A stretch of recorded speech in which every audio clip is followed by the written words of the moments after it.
1971 की एक रात कराची के एक सैन्य रेडियो स्टेशन में एक ऑपरेटर हेडफोन लगाए बैठा था। उसकी उंगलियां मॉर्स कोड पर चल रही थीं, लेकिन जो सिग्नल वो भेज रहा था वो पाकिस्तान के लिए नहीं था। वो सिग्नल जा रहा था सीधे भारत की खुफिया एजेंसी तक। और उस रात से शुरू हुआ एक ऐसा गुप्त मिशन जिसे बाद में नाम दिया गया ऑपरेशन कराची। 1971 भारत और पाकिस्तान के बीच तनाव अपने चरम पर था। पूर्वी पाकिस्तान में बगावत हो चुकी थी। हजारों लोग अपनी जान बचाने के लिए भारत की सीमा में घुस रहे थे।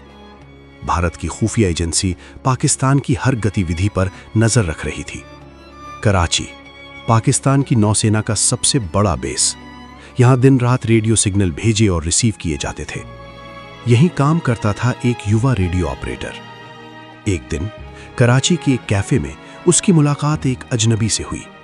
वो आदमी खुद को व्यापारी बता रहा था, लेकिन असल में वो भारत की खुफिया एजेंसी का एजेंट था। अगर वो पकड़ा जाता तो उसे देशद्रोही घोषित कर दिया जाता। सजा सिर्फ एक थी, मौत। और उसी पल एक नया जासूस पैदा हुआ। अब शुरू हुआ ऑपरेशन कराची। दिन में वो पाकिस्तान की नौसेना के संदेश भेजता और रात में वही संदेश भारत तक पहुंचा देता। दिसंबर 1971 युद्ध शुरू हो चुका था। भारतीय नौसेना कराची बंदरगाह पर हमला करने की योजना बना रही थी। 4 दिसंबर 1971 की रात भारतीय मिसाइल बोट्स ने अचानक हमला कर दिया। कराची का बंदरगाह जल रहा था। पाकिस्तान की खुफिया एजेंसियों को कुछ अजीब लगने लगा। कहीं ना कहीं कोई अंदर से जानकारी दे रहा था। एक रात उसने अपना आखिरी संदेश भेजा, फिर अचानक सब कुछ शांत हो गया। इतिहास की किताबों में बड़े जनरलों का नाम लिखा जाता है, लेकिन कभी-कभी एक अकेला आदमी इतिहास बदल देता है, क्योंकि जंग सिर्फ मैदान में नहीं जीती जाती। 1971 का युद्ध खत्म हो चुका था। कराची का बंदरगाह अब भी उस हमले के निशानों को ढो रहा था, लेकिन उस युद्ध के बाद एक सवाल अब भी जिंदा था। वो रेडियो ऑपरेटर कहां गया जिसने दुश्मन के दिल में बैठकर इतिहास बदल दिया? युद्ध खत्म होते ही पाकिस्तान की खुफिया एजेंसियों ने जांच शुरू की। उन्हें यकीन था कि कोई अंदर से राज भेज रहा था, कोई था जो अंदर से जानकारी दे रहा था। कराची के उसी रेडियो स्टेशन में पूछताछ शुरू हो गई। हर ऑपरेटर से सवाल पूछे जा रहे थे, फाइलें खोली जा रही थीं, पुराने रेडियो लॉग फिर से जांचे जा रहे थे। शक की सुई एक आदमी की तरफ बढ़ने लगी, लेकिन जब तक एजेंसियां उस तक पहुंचती वो आदमी गायब हो चुका था।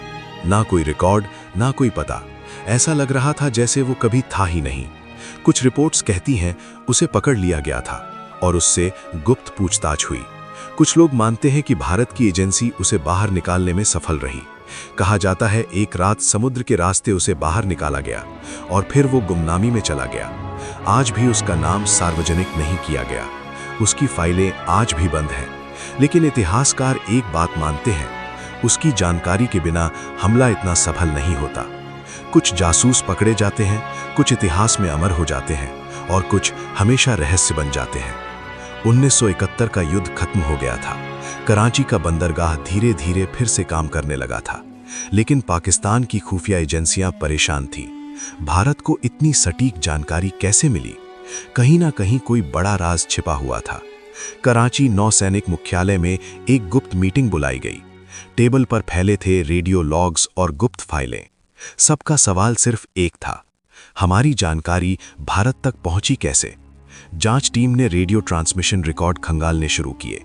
हजारों मॉर्स कोड संदेश जांचे जा रहे थे।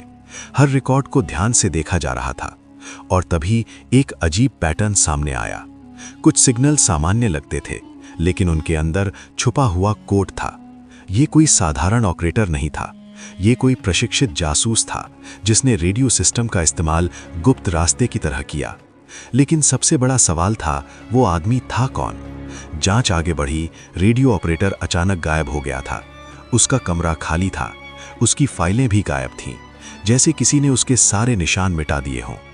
कुछ साल बाद एक अफवाह फैलने लगी। कहा गया कि वो जासूस भारत पहुंच गया था, उसे नई पहचान दे दी गई थी, वो अब एक साधारण जिंदगी जी रहा था। इतिहासकारों ने उसे नाम दिया कराची का अदृश्य जासूस। आज भी उसकी असली पहचान रहस्य है। उस जासूस का नाम इतिहास में दर्ज नहीं हुआ। वो आदमी जिसने दुश्मन के बीच रहकर इतिहास बदल दिया।